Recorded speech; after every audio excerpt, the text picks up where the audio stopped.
नमस्कार मेरे प्यारे साथियों, आप सभी का स्वागत है आपके अपने YouTube channel Sai online classes में। दोस्तों, जैसे कि मैं आपको पता है कि मैं 7 हिंदी के प्रैक्टिस सेट अपलोड कर चुका हूं, जो कि प्रीवियस ईयर्स के क्वेश्चन थे जितने भी हैं 7 सेट करा चुका हूं मैं, यानी कि 7 चौक 28 280 क्वेश्चन मैं आपके लिए करा चुका हूँ। ये आपके लिए 8वां सेट है। तो देखिए, इस सेट का पहला क्वेश्चन आपके सामने आपको बताना है, दिए गए विकल्पों में से तत्सम शब्द है ज्येष्ठ का तद्भव शब्द बताना है कौन सा है। बड़ा, पुत्र, देवर, छोटा। क्वेश्चन वन का करेक्ट आंसर जल्दी बताइएगा। तो इस क्वेश्चन का करेक्ट आंसर है ऑप्शन नंबर ए, बड़ा। बड़ा इस क्वेश्चन का राइट आंसर है। क्वेश्चन नंबर 2 देखते हैं।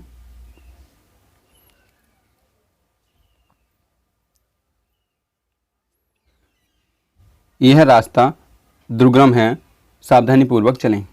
वाक्य में दी गई त्रुटि बतानी है आपको, किस प्रकार की त्रुटि है।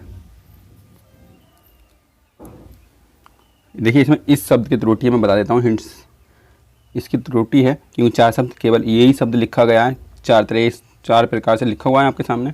आपको बताना है ये शब्द, यानी शुद्ध वर्तनी बताइएगा इसकी कौन सी है, शुद्ध शब्द कौन सा है, ए, बी, सी या डी। तो देखिए, इस क्वेश्चन का करेक्ट आंसर है ऑप्शन नंबर बी, दुर्गम। क्वेश्चन नंबर 3, सौम्यता ही नारी का सच्चा है क्या? श्रृंगार, श्रृंगार, सौंदर्य, श्रृंगार या आभूषण।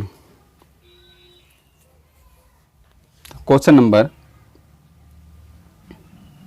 3 का करेक्ट आंसर है ऑप्शन नंबर सी, श्रृंगार। अब देखिए दोस्तों, इसकी जो श्रृंगार की शुद्ध वर्तनी वो अशुद्ध लिखी हुई है। देखिए, इसके शुद्ध वर्तनी क्या होगी, ये इसकी शुद्ध वर्तनी होगी।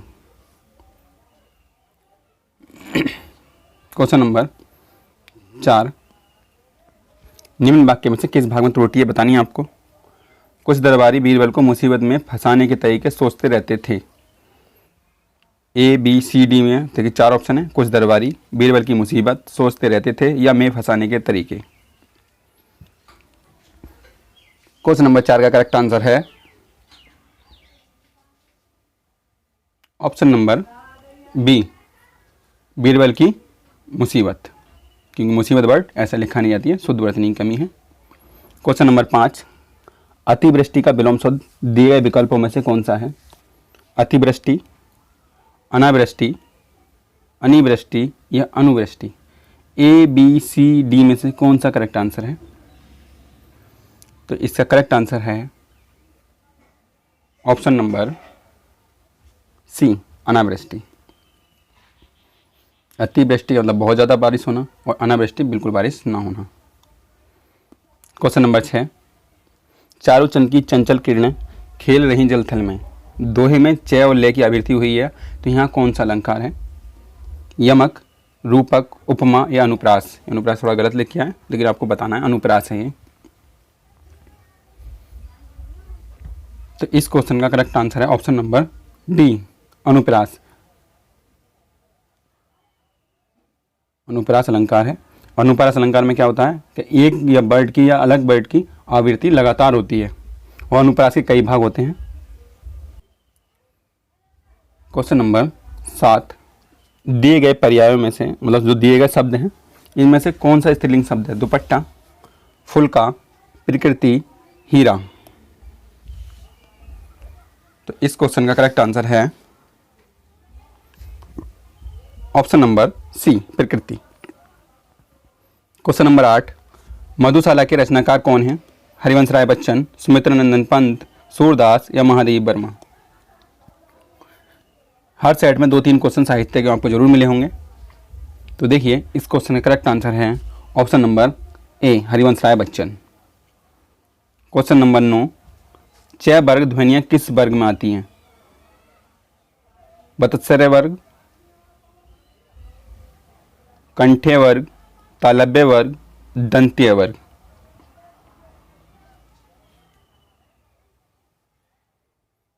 तो इस क्वेश्चन का करेक्ट आंसर है ऑप्शन नंबर सी, तालव्य। क्वेश्चन नंबर 10 बहुत ही अच्छा क्वेश्चन है। भूडोल का अर्थ बताना है। भीतर, सुमेरना, जल जला या देवांगना।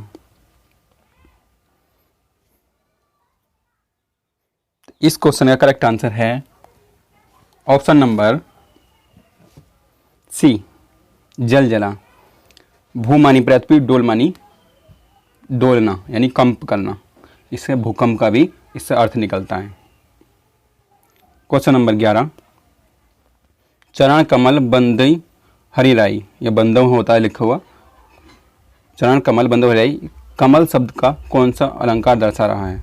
जो कमल शब्द है कौन सा अलंकार दर्शा रहा है? श्लेष, उत्प्रेक्षा, रूपक या यमक अलंकार। तो इस क्वेश्चन का करेक्ट आंसर क्या है? ऑप्शन नंबर 11 का आपको बताना है करेक्ट आंसर क्या है।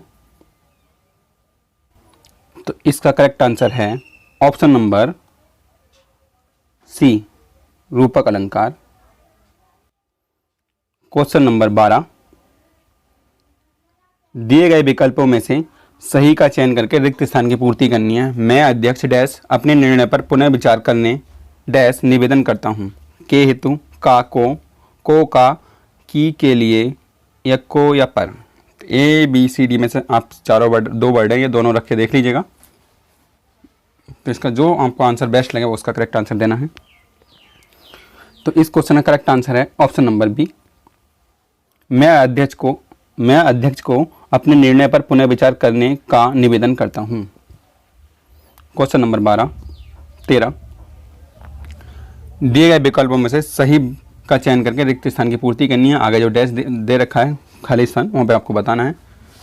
विवाहित जोड़े बड़ी कल्पनाओं के साथ अपना जीवन आरंभ करते हैं। अधिकांश, सहस्त्र, समक्ष या प्रारब्ध। तो इस क्वेश्चन का करेक्ट आंसर है ऑप्शन नंबर ए, अधिकांश। क्वेश्चन नंबर 14, आने वाला क्षण लाल नजर आता है। रेखांकित शब्द है क्षण, उसका सदैव बताना है कैसा है वो। बहुवचन है सदैव, सदैव एक वचन, बहुवचन या एक वचन। तो यहाँ पर कैसा नजर हो रहा है? यहाँ पर जो इस जगह इस वाक्य में प्रयोग हो रहा है, तो यहाँ पर कैसा है वो हमेशा नहीं, यानी कि इस वाक्य में लाइन जो है एक वचन के रूप में कार्य कर रहा है ये क्षण। तो ऑप्शन नंबर डी इसका करेक्ट है। क्वेश्चन नंबर 15, आई ऐसी अद्भुत बेला, न रो सका न बिहस सका। दोहे में कौन सा अलंकार है? विरोधाभास, अनुप्रास, बीपसा या उपमा। तो इस क्वेश्चन का करेक्ट आंसर है ऑप्शन नंबर ए, विरोधाभास। क्वेश्चन नंबर 16, अंगार सिर पर धर लेना। मुहावरे का सही अर्थ बताना है। कठिन विपत्ति सहना, दूसरे को डराना, मरने को उद्यत होना, विनाशकारी बन जाना।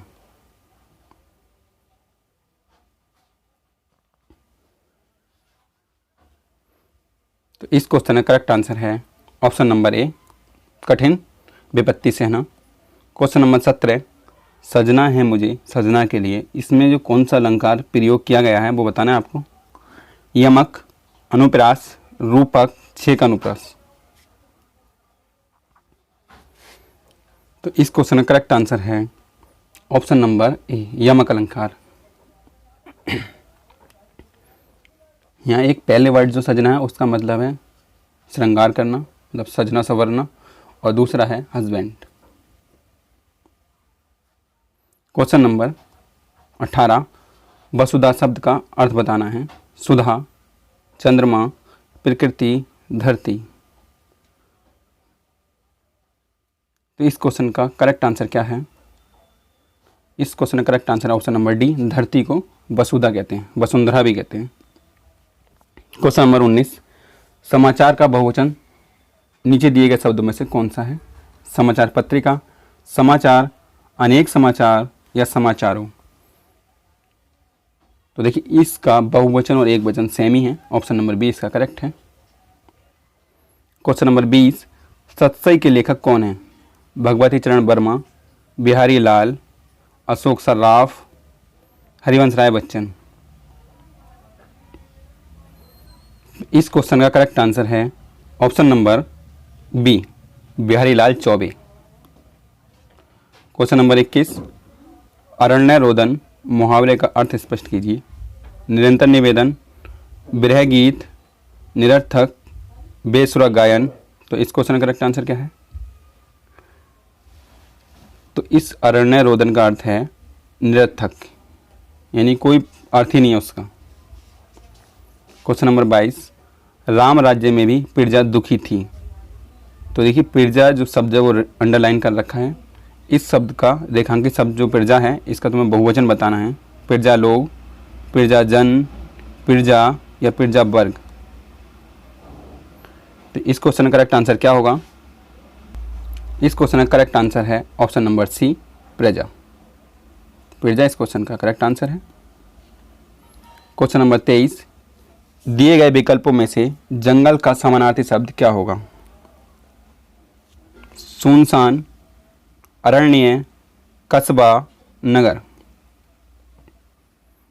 तो देखिए इस जंगल शब्द का हमें समानार्थी शब्द बताना है, यानी पर्यायवाची। तो जंगल का देखिए कानन है, अरण्य है, ये सब बन के हैं। तो ऑप्शन नंबर बी इसका करेक्ट है। क्वेश्चन नंबर 24, सुयश का पर्यायवाची बताना है। उत्पातु, सृजन, सुकीर्ति या दिक्। कहते हैं ना यश, तुम तो यशस्वी भव, यानी कि बहुत नाम हुआ है आपका। तो इसका correct answer option number C, सुकीर्ति। एक होती है सुकीर्ति, एक होती है कुकीर्ति। अच्छी बुरी से मतलब है सु मानी अच्छा और कु मानी गलत।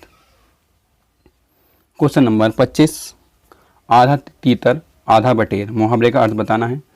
दो चीज़ों का मिश्रण, बेमेल चीज़ों का मिश्रण, आधा आधा खाना या तीतर और बटेर का मिलाकर खाना। तो इस क्वेश्चन का करेक्ट आंसर है ऑप्शन नंबर बी, बेमेल चीज़ों का मिश्रण। क्वेश्चन नंबर 26, दिए गए विकल्पों में से सही का चयन करके रिक्त स्थानों को भरना है आपको। रोहन ने समाज कल्याण कार्य में डैश योगदान दिया, किंतु कुछ लोगों ने इस तथ्य पर क्या किया? ऑप्शन ए में भरपूर संदेह, बी में अथक और विश्वासघात, सी में जी तोड़ अटूट और डी में बेहद युति। तो इस क्वेश्चन का करेक्ट आंसर है ऑप्शन नंबर ए, रोहन ने समाज कल्याण में भरपूर योगदान दिया किंतु कुछ लोगों ने इस तथ्य पर संदेह किया। संदेह था, कुछ लोगों को इस तथ्य पर संदेह था। क्वेश्चन नंबर 27, देखिए यहाँ पर भी रिक्त स्थान भरना है। ऐसा व्यक्ति नहीं हूँ आपको अधिकार पूर्वक कह सकूँ। पहले में मैं की, बी में मैं और जो, सी में तुम और डी में हम जो की। अब दोनों ये 4 वर्ड दो दो करके वर्ड दिए, आप लगाइएगा और आपको जहाँ अर्थ सही लगे बोलने में, प्रोनाउंसिएशन सही हो तो वहाँ उसका आंसर वो सही होगा। तो देखिए मैं इसमें ऑप्शन इसका बी बता देता हूँ, करेक्ट आंसर बी है। मैं लगा के देखता हूँ, मैं ऐसा व्यक्ति नहीं हूँ जो आपको अधिकार पूर्वक कह सकूँ। वाक्य सही हो गया, ऑप्शन सी इसका सही है, ऑप्शन बी सही है इसका। क्वेश्चन नंबर 28, काठ का होना, मुहावरे का अर्थ क्या है? मूर्ख होना, सचेत होना, निश्चेष्ट होना या स्तब्ध होना। काठ मतलब लकड़ी। इस क्वेश्चन का करेक्ट आंसर क्या है? ये मुहावरा है, इनके अर्थ कुछ और ही होते हैं। तो इसका करेक्ट आंसर है ऑप्शन नंबर डी, स्तब्ध होना। अब देखिए गद्यांश दिया है, इस गद्यांश को पढ़ने के बाद 3 क्वेश्चन पूछे होंगे आपसे, 29 से 31 तक, 29, 30, 31 3 क्वेश्चन पूछे। आपको अच्छे से गद्यांश पढ़ना है, उसके बाद आपको क्वेश्चन देने हैं। गद्यांश यहाँ पर आपके सामने है, यहाँ वीडियो को रोककर आप गद्यांश आराम से पढ़िएगा, समझकर फिर नीचे दिए गए क्वेश्चन का आंसर देना। देखिए मैं एक बार गद्यांश में पढ़ देता हूँ। हमारे देश के राष्ट्रपति श्रीमती प्रतिभा पाटिल, लोकसभा अध्यक्ष मीरा कुमार तथा कांग्रेस अध्यक्ष श्रीमती सोनिया गांधी महिला हैं। मीरा कुमार का लोकसभा अध्यक्ष बनना नारी सशक्तिकरण की दिशा में एक महत्वपूर्ण कदम अवश्य है, परंतु भारत में महिलाओं की बहुत ही बड़ी आबादी अत्यंत ही दयनीय अवस्था में है। उन्हें आज भी 2ym दर्जे का नागरिक माना जाता है। यह एक कटु सत्य है कि आज भी हमारा मनुष्य मानसिकता से ऊपर नहीं उठ पाया है। जब तक यह मानसिकता समाप्त नहीं हो जाती तब तक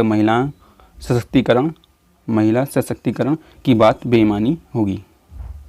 क्वेश्चन नंबर, बेईमानी का अर्थ बताना है यहाँ। मक्कारी, शक्तिशाली, व्यर्थ या झूठ। तो इस क्वेश्चन का करेक्ट आंसर है 29 का। आप गद्यांश आराम से पढ़िएगा, मैंने कहा था गद्यांश पे आप वीडियो रोक सकते हैं। पहले गद्यांश को अच्छे से पढ़ना, आगे 3 आंसर, फिर आपके 3 क्वेश्चन है गद्यांश से, आपको सही से आंसर देने हैं। तो इसका correct answer option number B, व्यर्थ। क्वेश्चन नंबर 30, दयनीय शब्द में कौन सा प्रत्यय बताना है आपको। ऑप्शन ए, बी, सी या डी में से कौन सा करेक्ट है। इस क्वेश्चन का करेक्ट आंसर है ऑप्शन नंबर सी, दयनीय।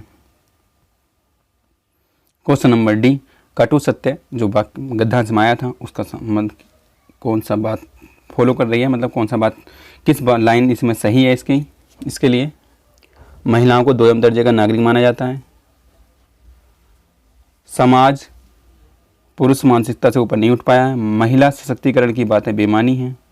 महिलाओं की बहुत बड़ी आबादी अत्यंत दयनीय अवस्था में है। तो इस क्वेश्चन का करेक्ट आंसर है ऑप्शन नंबर बी, समाज पुरुष मानसिकता से ऊपर नहीं उठ पाया है। क्वेश्चन नंबर 32, मेला आंचल के रचनाकार कौन है। जो मेला आंचल है वो किस रचनाकार की है। फणीश्वर नाथ रेणु, सियाराम शरण गुप्त, रामधारी सिंह दिनकर, गोपाल सिंह नेपाली। तो देखिए इस क्वेश्चन का करेक्ट आंसर है ऑप्शन नंबर ए, फणीश्वर नाथ रेणु।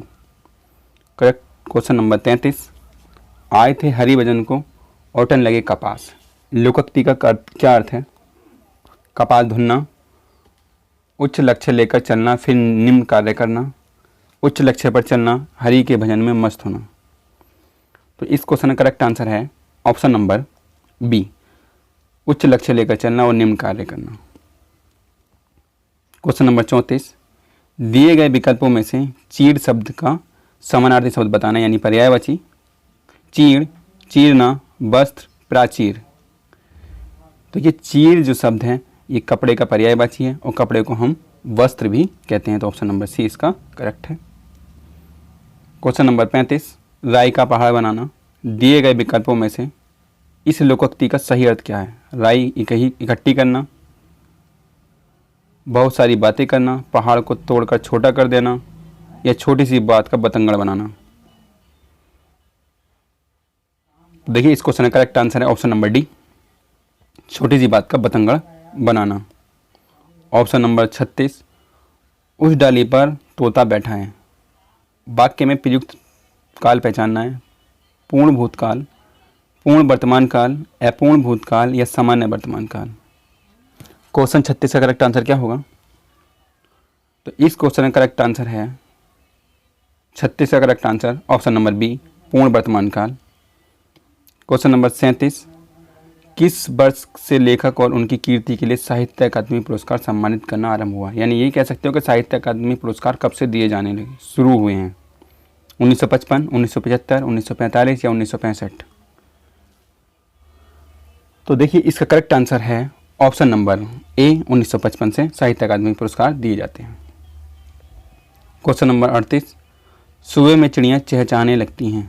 वाक्य में प्रयुक्त काल पहचानना है आपको। अपूर्ण वर्तमान काल, सामान्य वर्तमान काल, सामान्य भविष्य काल या पूर्ण भूतकाल। तो इन्होंने कहा है कि रेगुलर वाली बात है कि सुबह में चिड़ियाँ चहचहाने लगती हैं। तो ये बात जो है जो लगातार होती है उसका ऑप्शन नंबर उसका जो है सामान्य वर्तमान काल होता है। ऑप्शन नंबर 20 का सही है। क्वेश्चन नंबर 39, चीनी, मद्रासी, बिहारी आदि शब्द कौन सा विशेषण है। आकार बोधक, अवस्था बोधक, स्थान बोधक या दिशा बोधक। तो देखिए इस क्वेश्चन का करेक्ट आंसर है क्वेश्चन नंबर 39 का correct answer option number C, स्थान बोधक। क्वेश्चन नंबर 40, दिए गए विकल्पों में से शुद्ध वाक्य की पुष्टि करनी है। मेरा नाम मोहन है, मेरा नाम मोहन जी है, मेरा नाम श्री मोहन जी है या मेरा नाम श्री मोहन है। तो देखिए हम अपने नाम से खुद जब हम नाम लेते हैं ना ही तो हम मोहन जी श्री लगाते हैं ना ही जी लगाते हैं। मान लो अगर कोई नाम मेरा जो नाम होगा, मेरा नाम मान लो कि मोहन इनमें दिया है तो इसमें अगर मोहन ना ही तो श्री लगाएंगे ना जी लगाएंगे, कहेंगे मेरा नाम मोहन है। तो ऑप्शन नंबर ए इसका करेक्ट है। तो दोस्तों ये थे इस वीडियो के मतलब इस टेस्ट के 40 क्वेश्चन आप कर चुके हैं और आपने कितने क्वेश्चन आपके सही गए हैं रियलिटी बताना, तो उसमें कमेंट करके आपको बताना है। 40 अनुपात में लिख देना कि इतने आपके सही हैं। नमस्कार। अगर दोस्तों ये वीडियो आपको लगी हो कि हेल्पफुल हो थोड़ी भी तो आप लाइक करिएगा और शेयर करिएगा और ये ज़रूर बताइएगा कि आप कितने कर पा रहे हैं। नमस्कार।